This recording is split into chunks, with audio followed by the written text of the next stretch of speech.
Good morning student. मैं आपको आज सेकंड पेपर पढ़ा रही हूँ। इसके अंदर मैं आपको बताऊँगी कि क्या क्या इसमें सुविधाएं हैं और क्या क्या आपको इसके अंदर करना है। अब इसके अंदर है ना आकलन सुधार पर राष्ट्रीय कार्यक्रम 2005 में क्या क्या नियम बने थे और कैसे उसको निर्धारित किया गया था। आकलन सुधार एवं राष्ट्रीय पाठ्यक्रम संरचना 2005, फिर है राष्ट्रीय शिक्षक शिक्षा पाठ्यक्रम 2009। इसके अर्थ के बारे में मैं आपको पहले बता रही हूँ कि अर्थ क्या है। सबसे पहले है NCF 2005 एंड NCFTE 2009 और ये 2009 के असाइनमेंट्स रिफॉर्म से इसके अंदर कौन कौन से सुधार किए गए थे उनके बारे में बताया गया है। राष्ट्रीय पाठ्यक्रम संरचना का विषय शिक्षा व्यवस्था के लिए सदैव से ही महत्वपूर्ण एवं अनिवार्य रहा है। प्रत्येक राष्ट्र की भांति भारतीय वर्ष में भी एक ऐसी पाठ्यक्रम की परिकल्पना की गई जा रही है जो कि शिक्षा व्यवस्था में गुणात्मक क्रांतिकारी परिवर्तन ला सके। भारत में विभिन्न भाषाएं, सभ्यताएं, संस्कृति, धर्म, जाति एवं संप्रदाय प्राचीन काल से ही है। ऐसे देश में राष्ट्रीय पाठ्यक्रम की आवश्यकता प्राचीन काल से ही अनुभव की जा रही है। इस संदर्भ में प्रथम प्रयास राष्ट्रीय शिक्षा नीति 1986 के द्वारा प्रस्तुत प्रतिवेदन में किया गया। इस प्रतिवेदन में राष्ट्रीय पाठ्यक्रम संरचना की आवश्यकता एवं महत्व को विशेष रूप से प्रदर्शित किया गया। इस सुझाव के परिणाम स्वरूप इन 1988 में राष्ट्रीय पाठ्यक्रम की संरचना प्रस्तुत की गई। इसमें विद्यालयों के पाठ्यक्रम की चर्चा विशेष रूप से की गई। राष्ट्रीय शैक्षिक अनुसंधान एवं शिक्षण परिषद ने इस क्षेत्र में अपने प्रयासों को निरंतरता प्रदान की तथा उसके परिमार्जन स्वरूप को विकसित करने के लिए अनेक प्रयास भी किए। NCERT के अथक प्रयासों के परिणाम स्वरूप राष्ट्रीय पाठ्यक्रम की संरचना का परिमार्जन एवं गुणात्मक स्वरूप 2000 प्रस्तुत किया गया। अतः इसे राष्ट्रीय पाठ्यक्रम संरचना के नाम से जाना गया। इस प्रकार राष्ट्रीय पाठ्यक्रम संरचना 2005 से पूर्व राष्ट्रीय पाठ्यक्रम संरचना 1986 तक राष्ट्रीय पाठ्यक्रम संरचना 2000 का स्वरूप प्रस्तुत किया गया। इससे यह स्पष्ट होता है कि राष्ट्रीय पाठ्यक्रम के ही चल रहा है। इससे कि शिक्षण संस्थाओं में आकलन की प्रक्रिया को भी व्यवस्थित रूप दिया जा सके। उसी उद्देश्य की पूर्ति के लिए शिक्षक शिक्षा 2009 को भी निर्मित किया गया। इससे शिक्षकों को प्रशिक्षित कर आकलन की प्रक्रिया में सुधार लाया जा सके। अतः आकलन की शिक्षा संबंधी अन्य क्षेत्रों के संदर्भ में NCF 2005 तथा NCFTE 2009 के बारे में हम व्यापक चर्चा कर चुके हैं। अभी राष्ट्रीय पाठ्यक्रम संरचना 2005 राष्ट्रीय शैक्षिक अनुसंधान एवं प्रशिक्षण परिषद का मानना था कि कोई भी पाठ्यक्रम पूर्ण एवं निश्चित नहीं होता है। समय के धारा के परिवर्तन के साथ साथ पाठ्यक्रम में भी परिवर्तन किए जाने चाहिए। पाठ्यक्रम सदैव विकासात्मक प्रक्रिया में रहता है। समाज के विकास की प्रक्रिया के अनुरूप ही राष्ट्रीय पाठ्यक्रम के विकास की प्रक्रिया होती है। इस अवधारणा को कार्य रूप में परिवर्तित करते हुए तत्कालीन NCERT के अध्यक्ष ने राष्ट्रीय पाठ्यक्रम संरचना 2005 को प्रस्तुत किया। इसमें राष्ट्रीय पाठ्यक्रम संरचना 1988 एवं राष्ट्रीय पाठ्यक्रम संरचना 2000 के विषयों को परिमार्जित, क्रमबद्ध एवं सुसंगठित रूप में प्रस्तुत किया। इसके साथ साथ इनमें नवीन विषयों का समावेश भी किया गया। राष्ट्रीय पाठ्यक्रम संरचना 2005 में भारतीय शिक्षा के विकास में योगदान देने वाले सामूहिक बिंदु निम्नलिखित हैं। फर्स्ट है बोझ के बिना सीखने की प्रक्रिया का समावेश। राष्ट्रीय पाठ्यक्रम की संरचना में प्रमुख रूप से इस प्रक्रिया पर विचार किया गया। इसमें छात्र अध्ययन कार्य को बोझ न समझे, मतलब छात्रों को ये नहीं चाहिए कि हमको हमारे ऊपर कोई बोझ है या भार हो गया है। छात्र अध्ययन प्रक्रिया के प्रति उदासीन न होकर रुचि प्रदर्शित करें।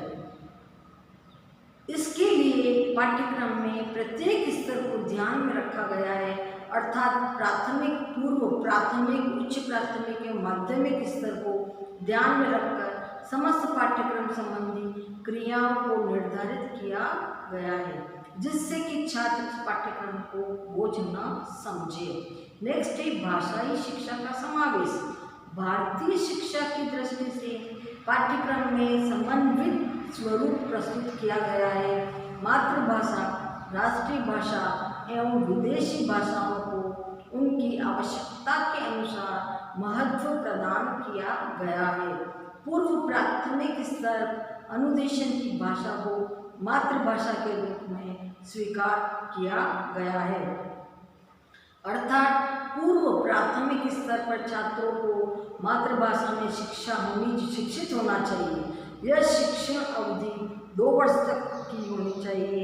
इसके बाद आवश्यकता अनुसार अन्य भाषाओं में अध्ययन। सबसे पहले जैसे मातृभाषा भारत की हिंदी है, सबसे पहले 2 वर्ष के अंदर इन बच्चों को पूरा हिंदी पाठ्यक्रम पढ़ा देना चाहिए और उसके बाद में दूसरी भाषाएं सिखानी चाहिए। अगर आपने शुरू से ही बच्चों को दूसरी भाषाएं पढ़ाना शुरू कर दिया तो वो मातृभाषा बिल्कुल भूल जाएगा और अपनी शिक्षा नीति में उसको कुछ समझ में नहीं आएगा। नेक्स्ट है अनुदेशन का माध्यम। अनुदेशन का माध्यम भारतीय पाठ्यक्रम में एक विवाद का विषय रहा है। इसके लिए राष्ट्रीय पाठ्यक्रम संरचना 2005 में मातृभाषा को अनुदेशन माध्यम के रूप में स्वीकार किया गया है। विद्यालय में प्रवेश के 2 वर्ष तक अनुदेशन का माध्यम मातृभाषा ही होनी चाहिए, इससे कि छात्र को प्रारंभ में अध्ययन के प्रति अरुचि न हो जाए और सदैव के लिए उसके मन में कुंठा की भावना न उत्पन्न हो जाए। इसके बाद भाषा के अन्य रूपों पर भी विचार किया जा सकती है। नेक्स्ट है सामान्य विद्यालयों की व्यवस्था। इस राष्ट्रीय पाठ्यक्रम को क्रियान्वित करने के लिए सामान्य विद्यालयों की व्यवस्था करनी चाहिए, जो कि एक नियम, एक रूप, एक व्यवस्था पर आधारित है। विद्यालय का समान स्वरूप ही राष्ट्रीय पाठ्यक्रमों का उचित माध्यम है। अतः इस पाठ्यक्रम में विद्यालयों की समानता पर विशेष बल दिया गया है। नेक्स्ट है धर्मनिरपेक्षता का समावेश।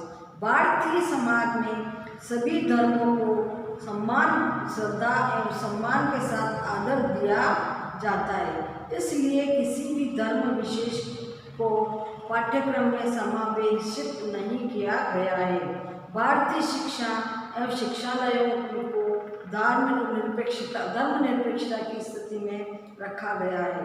राष्ट्रीय पाठ्यक्रम संरचना में धार्मिक शिक्षा को किसी भी व्यवस्था में स्वीकार नहीं किया गया। वस्तुतः राष्ट्रीय पाठ्यक्रम संरचना में धर्मनिरपेक्षता की दशा स्वीकार की गई है। नेक्स्ट सामाजिक प्रभावों का समावेश। राष्ट्रीय पाठ्यक्रम संरचना 2005 में सामाजिक आकांक्षाओं का समावेश करके सामाजिक विकास को प्रोत्साहित किया गया है, क्योंकि प्रत्येक समाज शिक्षा एवं शिक्षालय द्वारा ही अपनी आकांक्षा की पूर्ति का मार्ग प्रशस्त करता है। राष्ट्रीय पाठ्यक्रम संरचना में भारतीय संस्कृति एवं सभ्यता के विकास एवं संरक्षण को पूर्णता गंभीरता के साथ रखकर सामाजिक अध्ययन में स्थान प्रदान किया गया है। अतः सामाजिक भावनाओं को स्थान प्रदान करके अनुकरणीय आदर्श प्रस्तुत किया गया है। नेक्स्ट है राष्ट्रीय एकता का समावेश। राष्ट्रीय पाठ्यक्रम संरचना में राष्ट्रीय एकता के सभी संभव प्रयत्नों को सम्मिलित किया गया है, क्योंकि राष्ट्रीय एकता एवं अखंडता प्रत्येक दृष्टि में महत्वपूर्ण स्थान रखती है। इसके अभाव में राष्ट्रीय विकास संभव नहीं हो सकता है। राष्ट्रीय एकता के विषय को प्राथमिक स्तर से स्थान दिया जाता है। हमारा परिवेश एवं हमारा समाज नामक विषयों में पूर्ण स्थान प्रदान किया गया है, जिससे कि छात्रों में राष्ट्रीय एकता के बीज प्रारंभ से ही अंकुरित किए गए हैं। नेक्स्ट है रुचिपूर्ण शिक्षा का समावेश। राष्ट्रीय पाठ्यक्रम का निर्माण करते समय इस तथ्य का विशेष ध्यान रखा जा गया है कि पाठ्यक्रम छात्रों में नीरसता की भावना उत्पन्न न कर सके।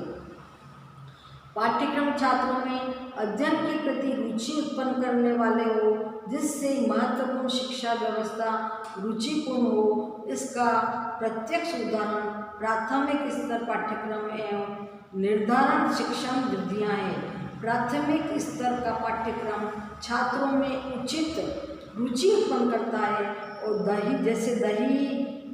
दही बड़े की कविता एवं अक्षर ज्ञान की कविता, इस तरह से बच्चों को इसके बारे में पूरा ध्यान रखना चाहिए। नेक्स्ट है छात्रों का स्वतंत्र विकास। राष्ट्रीय पाठ्यक्रम संरचना 2005 के में छात्रों के स्वतंत्र विकास का प्रावधान किया गया है। छात्रों को परीक्षा के बोझ से मुक्त करना ही मासिक परीक्षण एवं सत्र परीक्षण का प्रावधान किया गया है। इसमें छात्रों की परीक्षा देने की रुचि विकसित हो। पाठ्यक्रम भी इस प्रकार से तैयार किया जाए जो कि छात्रों के मानसिक रूप से बोझ न लगे तथा उनका अध्ययन कार्य प्राकृतिक एवं स्वाभाविक रूप से हो। इस प्रकार की व्यवस्था राष्ट्रीय कार्यक्रम संरचना 2005 की गई है। नेक्स्ट है शिक्षक सशक्तिकरण का समावेश।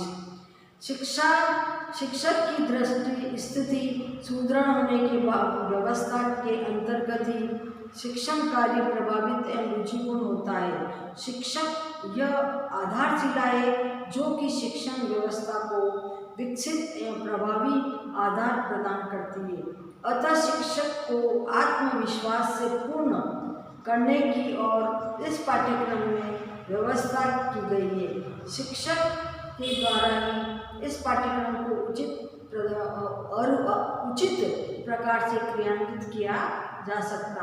इसलिए पाठ्यक्रम निर्माण में शिक्षक प्रतिनिधियों का सहयोग लिया गया है। नेक्स्ट है अभिभावकों की सहभागिता। राष्ट्रीय पाठ्यक्रम संरचना निर्माण में अभिभावकों के विचार भी जाने गए हैं, क्योंकि अभिभावक अपने बालकों को उन विद्यालयों में भेजना पसंद करते हैं जहाँ का पाठ्यक्रम एवं शिक्षा व्यवस्था उनकी आकांक्षाओं की कसौटी पर खरी होती है। अतः पाठ्यक्रम का निर्माण करते समय अभिभावकों की इच्छा पर ध्यान रखा गया है। जैसे प्राथमिक स्तर पर अंग्रेजी भाषा को महत्वपूर्ण स्थान प्रदान करना इस सोपान के अंतर्गत आता है, क्योंकि अभिभावकों की इच्छा होती है कि उनका बालक पब्लिकेशन के आधार से अंग्रेजी बोलने में कमजोर न हो। अतः इस पाठ्यक्रम में अनेक तथ्यों पर समावेश किया गया है। नेक्स्ट है पूर्व कार्यक्रमों का समावेश। राष्ट्रीय संरचना में इस पूर्व में प्रस्तुत कार्यक्रम 1988 का राष्ट्रीय कार्यक्रम, 2000 का राष्ट्रीय पाठ्यक्रम एवं सन 1993 के भिन्न बोझ से सीखने कार्यक्रम की महत्वपूर्ण बिंदु का समावेश किया गया है। इसके साथ साथ बिंदुओं को भी उपरोक्त कार्यक्रमों में छूटे गए हैं जो भी सम्मिलित किया गया है। उसमें ये स्पष्ट होता है कि राष्ट्रीय कार्यक्रम संरचना 2005 समग्र एवं पूर्ण विकसित कार्यक्रम है जो शिक्षक, छात्र एवं अभिभावकों को पूर्ण संतोष प्रदान कर सकता है। नेक्स्ट है कक्षा कक्ष व्यवस्था का विचार।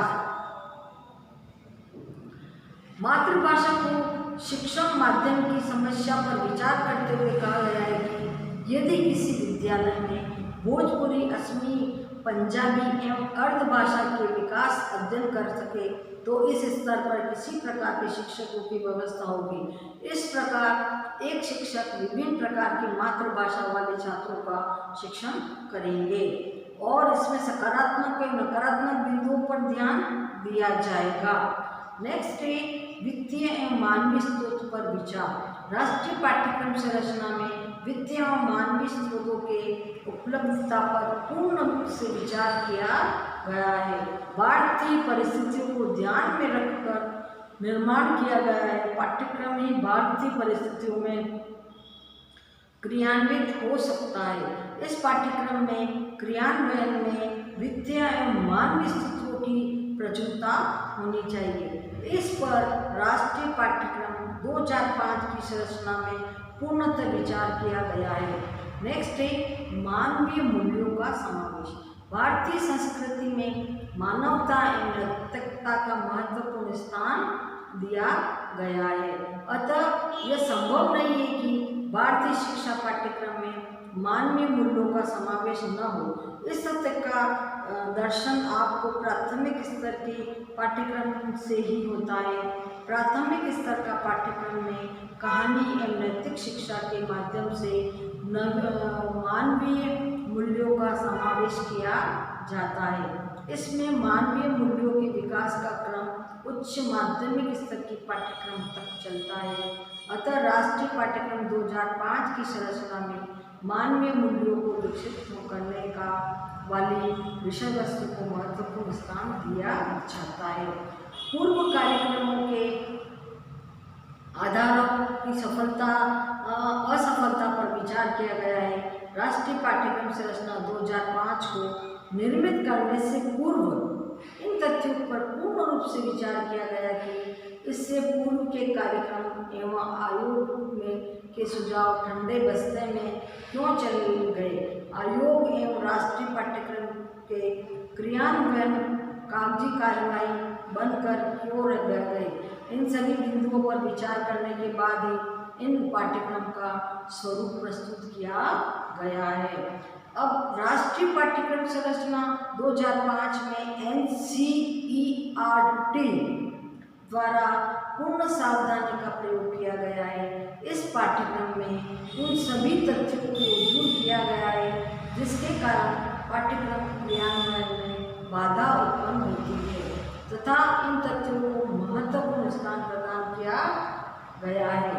पाठ्यक्रम को प्रभावी और क्रियान्वयन में योगदान देते हैं। राष्ट्रीय पाठ्यक्रम संरचना के क्रियान्वयन में से संपूर्ण शैक्षिक व्यवस्था को आधार प्राप्त हुआ है। प्रत्येक स्तर पर पाठ्यक्रम संरचना में उन सभी बिंदुओं को समाहित किया गया है। नेक्स्ट पॉइंट है आपका राष्ट्रीय पाठ्यक्रम संरचना 2005 के उद्देश्य। इसके अंदर सबसे पहला उद्देश्य है राष्ट्रीय विकास का उद्देश्य। शैक्षिक पाठ्यक्रम में एकता का अभाव राष्ट्रीय विकास की प्रमुख बाधा मानी जाती है। राष्ट्रीय विकास उस अवस्था में संभव होता है जब पाठ्यक्रम और शिक्षा व्यवस्था में एकरूपता हो तथा एक उद्देश्य को प्राप्त करने का प्रयास किया जाए। राष्ट्रीय पाठ्यक्रम संरचना का प्रमुख उद्देश्य राष्ट्र को विकसित अवस्था में पहुंचाना एवं क्योंकि शिक्षा ही वह मूल मंत्र है जो राष्ट्रीय विकास को चरम सीमा पर पहुंचा सकता है। नेक्स्ट है राष्ट्रीय एकता के विकास का उद्देश्य। राष्ट्रीय पाठ्यक्रम संरचना में देश की एकता एवं अखंडता में से संबंधित विषय वस्तु को अधिक महत्व प्रदान किया गया है। भारत में विभिन्न भाषाएं, धर्म एवं परंपरा विद्यमान है। इनका प्रभाव हमारे समाज जनजीवन पर पड़ता है। इसमें अनेक प्रकार की विचारधाराओं में एकता तथा भारतीय परिस्थितियों में सदैव राष्ट्रीय एकता की आवश्यकताएं होती है। छात्रों के नेक्स्ट है छात्रों के अध्ययन के प्रति रुचि का विकास का उद्देश्य। राष्ट्रीय पाठ्यक्रम की संरचना का प्रमुख उद्देश्य पाठ्यक्रम के स्तरानुकूल एवं परिस्थितियां जन्य बनाना है, जिससे कि छात्र अध्ययन में रुचि लेने लगे। प्रत्येक स्तर पर छात्र की क्षमता एवं रुचि का ध्यान रखकर पाठ्यक्रम का स्वरूप निश्चित किया गया है। छात्र अध्ययन में रुचि ले तथा शिक्षण प्रक्रिया में शिक्षक सहयोग प्रदान करे। इस तथ्य को रुचि का विकास एवं पाठ्यक्रम की प्रमुख उद्देश्य माना गया है। सामाजिक एवं एकता का विकास। सामाजिक एकता का आशय उस व्यवस्था के विकास से जहाँ प्रत्येक व्यक्ति अपने अधिकार, कर्तव्य, स्वस्थ सामाजिक परंपराओं का पालन एवं संरक्षण करता है। भारतीय समाज में एक पक्ष दहेज के महत्व को स्वीकार करता है तथा दूसरा पक्ष दहेज को अस्वीकार करता है। अतः समाज में इस प्रकार की विचारधारा विघटन पैदा करती है। राष्ट्रीय पाठ्यक्रम संरचना के माध्यम से छात्र प्रारंभ से ही दहेज प्रथा के दुष्परिणामों का ज्ञान कराने से छात्र दहेज प्रथा को अस्वीकार कर देते हैं तथा समाज में एक रूपता स्थापित हो जाती है। इस पाठ्यक्रम में इस प्रकार की विषय वस्तु का समाहित कर राष्ट्रीय पाठ्यक्रमता के संरचना ने सामाजिक एकता के विकास की दृष्टि महत्वपूर्ण किया है। नेक्स्ट है अभिभावक की आकांक्षाएं। अभिभावक शिक्षा के द्वारा अपनी आकांक्षा पूर्ति छात्रों के उद्देश्य का माध्यम से करना चाहता है। अर्थात प्रत्येक अभिभावक अपने बालक को विद्यालय में भेजने के बाद उससे कुछ अपेक्षाएं रखता है तथा अपेक्षाओं की पूर्ति विद्यालय विद्यालय पाठ्यक्रम पर निर्भर करती है। अतः अभिभावकों की आकांक्षा को ध्यान में रखकर इस पाठ्यक्रम को निर्मित किया गया है। अतः अभिभावकों की आकांक्षा पूर्ण राष्ट्रीय पाठ्यक्रम संरचना 2005 ही प्रमुख है। नेक्स्ट है मानवीय मूल्यों विकास। राष्ट्रीय पाठ्यक्रम 2005 की संरचना का प्रमुख उद्देश्य छात्रों में प्रारंभिक मानवीय मूल्यों का विकास करना माना गया है, क्योंकि भारतीय दर्शन एवं शिक्षा मानवता एवं नैतिकता को महत्वपूर्ण स्थान प्रदान करता है। इसलिए शिक्षा के लिए निर्मित पाठ्यक्रम स्वरूप भी इन तथ्यों के संबंध में होगा। इस पाठ्यक्रम का प्रमुख उद्देश्य प्रत्येक छात्र में प्रेम, सहयोग, दान, परोपकार, सहिष्णुता जैसे मानवीय गुणों का विकास करना है। अब भाषीय एवं समस्या का समाधान। राष्ट्रीय पाठ्यक्रम संरचना में भाषा समस्या का समाधान प्रस्तुत करने का प्रयास किया गया है। भारतीय समाज में विभिन्न प्रांतों में भाषा का स्वरूप भिन्न भिन्न पाया जाता है। इससे राष्ट्रीय पाठ्यक्रम निर्माण में भाषा की समस्या सदैव से ही रही है कि किस भाषा में राष्ट्रीय भाषा के रूप में स्वीकार किया जाए। राष्ट्रीय पाठ्यक्रम संरचना विभिन्न भाषाओं एवं मातृभाषाओं को उचित स्थान प्रदान कर भाषाई समस्या का समाधान किया गया है। फिर स्तरानुकूल शिक्षण विधियों का स्तर के अनुकूल शिक्षण विधियों का उद्देश्य। राष्ट्रीय पाठ्यक्रम संरचना में शिक्षण प्रक्रिया की प्रभावी बनाने के लिए उसके स्वरूप पर विचार किया गया है। एक पाठ्यक्रम में स्तर के अनुरूप शिक्षण विधियों के प्रयोग को मान्यता प्रदान की गई है, जैसे प्राथमिक एवं प्राथमिक स्तर का सामान्य रूप से उन शिक्षण विधियों का प्रयोग करना चाहिए। नेक्स्ट है प्रभावी शिक्षण का उद्देश्य। प्रभावी शिक्षण के लिए यह आवश्यक है कि पाठ्यक्रम का स्वरूप उचित हो, पाठ्यक्रम संरचना का निर्माण उपलब्ध संसाधनों एवं उनके प्रयोग की समस्याओं संभावनाओं पर विचार करने की निर्मित किया गया जाए। राष्ट्रीय पाठ्यक्रम संरचना 2005 में शिक्षकों में सशक्तिकरण करते हुए शिक्षक प्रगति के लिए उपलब्ध मानवीय एवं बौद्धिक समाधान पर पूर्ण रूप से विचार किया गया है। फिर नेक्स्ट है शिक्षकों के आत्मविश्वास का उद्देश्य। शिक्षक पाठ्यक्रम संरचना के क्रियान्वयन एवं उसे सफल बनाने का प्रयास प्रमुख साधन है। इस पाठ्यक्रम को सफल रूप में क्रियान्वित करने वाला शिक्षक होता है। शिक्षकों में आत्मविश्वास के विकास को स्वीकार करते हुए राष्ट्रीय पाठ्यक्रम में इस तथ्य का विस्तृत विचार विमर्श किया गया है कि शिक्षकों में आत्मविश्वास की भावना को दृढ़ किया जाए। नेक्स्ट है शिक्षण साधनों में समन्वय स्थापित करना।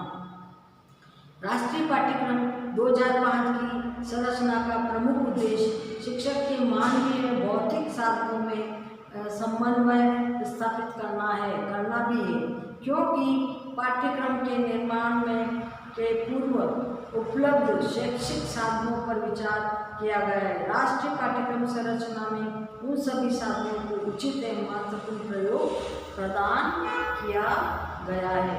नेक्स्ट है छात्रों के लिए शिक्षा का महत्व क्या है।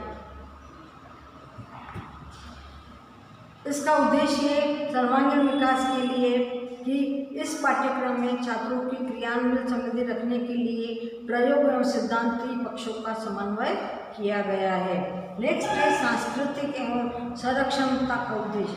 भारतीय संस्कृति विश्व के लिए अनुकरणीय संस्कृति एवं आदर्श संस्कृति के रूप में होती है। विश्व स्तर पर भारतीय संस्कृति की प्रशंसा होती है, इसलिए इसको पूर्ण रूप से ध्यान में रख करके इसके बारे में बताया गया है। नेक्स्ट है मानसिक एवं शारीरिक विकास में समन्वय उद्देश्य। छात्रों के विकास के दो प्रमुख पक्ष होते हैं जो शारीरिक एवं मानसिक विकास से संबंधित होते हैं। इस पाठ्यक्रम में छात्रों के मानसिक विकास के लिए सैद्धांतिक विकास को महत्वपूर्ण स्थान प्रदान किया गया है तथा शारीरिक विकास के लिए खेल कूद एवं अन्य प्रयोग कार्यों को पाठ्यक्रम में स्थान प्रदान किया गया है। इसलिए इसमें पूरा मानसिक और शारीरिक रहना चाहिए। राष्ट्रीय पाठ्यक्रम संरचना 2005 के उद्देश्यों की दृष्टि से धनी एवं प्रभावी पाठ्यक्रम माना जाता है, क्योंकि इसमें छात्रों के विकास संबंधी उन सभी पक्षों को समाहित किया गया है जो सर्वांगीण विकास के लिए निर्धारित किए गए हैं। अब मैं आपको राष्ट्रीय पाठ्यक्रम संरचना की आवश्यकताएं महत्व बताती हूँ। इसके अंदर क्यों आवश्यकता पड़ी और क्या महत्व है इसके। राष्ट्रीय पाठ्यक्रम संरचना 2005 में बहुत सी आवश्यकताएं और बहुत से महत्व भी है।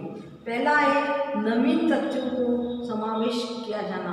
राष्ट्रीय पाठ्यक्रम संरचना शोध कार्यों के निष्कर्षों के द्वारा अनेक नवीन तथ्यों का समावेश करना आवश्यक हो जाता है, क्योंकि इन तथ्यों के अभाव में पाठ्यक्रम का माध्यम शिक्षा उद्देश्य को पूर्ण नहीं किया जा सकता है। नेक्स्ट है पाठ्यक्रम विकास के लिए। राष्ट्रीय पाठ्यक्रम संरचना विकास की राष्ट्रीय कार्यक्रम 2005, इसमें 5 वर्ष पूर्व राष्ट्रीय कार्यक्रम 2000 की संरचना हुई थी। उसके बाद 5 वर्ष के अंतराल में वापस इसकी संरचना की गई। नेक्स्ट है परिवर्तन के अनुरूप पाठ्यक्रम, यानी समाज और शैक्षिक जगत में होने वाले प्रत्येक परिवर्तन का प्रत्यक्ष एवं अप्रत्यक्ष संबंध पाठ्यक्रम में होता है। शैक्षिक जगत में अनेक प्रकार के परिवर्तन होते हैं, इसलिए इसके अंदर परिवर्तन किया जाता है। नेक्स्ट है मानवीय मूल्यों के विकास के लिए। वर्तमान समय में मानवीय मूल्यों के पतन एवं स्वार्थपूर्ण भावों के विकास के कारण आवश्यकता अनुभव की गई है, इसलिए मानवीय मूल्यों के आधार पर इसमें संरचना प्रदान की गई है। फिर है भाषाई समस्या, लैंग्वेज की प्रॉब्लम आती है तो उसका समाधान करने के लिए यह कार्य किया गया है। फिर है भाषीय कक्षा कक्ष शिक्षण के लिए, यानी कक्षा कक्ष शिक्षण में पाठ्यक्रम का महत्वपूर्ण स्थान होता है। इस पाठ्यक्रम संरचना के प्रभाव का मूल्यांकन कक्षा शिक्षण के समय ही होता है। पाठ्यक्रम छात्रों के अनुकूल होता है, इसलिए कक्षा में सभी बच्चों को एक जैसा समझ में आना चाहिए। नेक्स्ट है छात्रों की संतुष्टि के लिए। छात्र जो भी अध्यापक पढ़ाते हैं जो भी है तो छात्र को उसके अंदर संतुष्ट होना चाहिए और इसका परिणाम नवीन पाठ्यक्रम की आवश्यकता अनुसार होना चाहिए। नेक्स्ट है शिक्षकों की संतुष्टि के लिए। शिक्षक को संतुष्टि के लिए आवश्यक अनुभव किया जाता है कि पाठ्यक्रम निर्माण में उनका सहयोग लिया जाए तथा उनके समक्ष पाठ्यक्रम क्रियान्वयन किया जाए। नेक्स्ट है अभिभावक संतुष्टि के लिए। जो भी पाठ्यक्रम बच्चों को पढ़ाया जा रहा है वह अभिभावकों को संतुष्ट करने पर निर्भर करता है। अभिभावक इससे संतुष्ट हो जाने चाहिए कि बच्चा स्कूल में जा रहा है, जो भी पाठ्यक्रम पढ़ा रहे हैं वह सही है। नेक्स्ट है शिक्षण विधियों के विकास के लिए। राष्ट्रीय पाठ्यक्रम संरचना निर्धारण शिक्षण विधियों, जो भी आप शिक्षण विधियाँ काम में ले रहे हैं उसको ध्यान में रख करके इस विधि का प्रयोग करना चाहिए। इस प्रकार शिक्षण विधियों को पूर्ण विकास होता है, अतः शिक्षण विधियों में सुधार या विकास की आवश्यकता होती है। नेक्स्ट है शैक्षिक उद्देश्यों की प्राप्ति के लिए। शैक्षिक उद्देश्यों के लिए प्राप्ति के वाले परिवर्तन सामाजिक दर्शन एवं व्यवस्था में होने चाहिए। परिवर्तन का ही परिणाम होता है। परिवर्तन उद्देश्यों के लिए पाठ्यक्रम के परिवर्तन एवं सुसंगठित करने का आवश्यकता अनुभव होती है। संरचना 2000 की राष्ट्रीय पाठ्यक्रम के बाद शैक्षिक उद्देश्यों के परिवर्तन फलस्वरूप एक नवीन पाठ्यक्रम की आवश्यकता अनुभव हुई है। इस तरह से राष्ट्रीय पाठ्यक्रम संरचना की आवश्यकता संपूर्ण शैक्षिक व्यवस्था के विकास के लिए अनुभव की गई है। इसके द्वारा शिक्षा के क्षेत्र में भूतपूर्व सुधारों में इस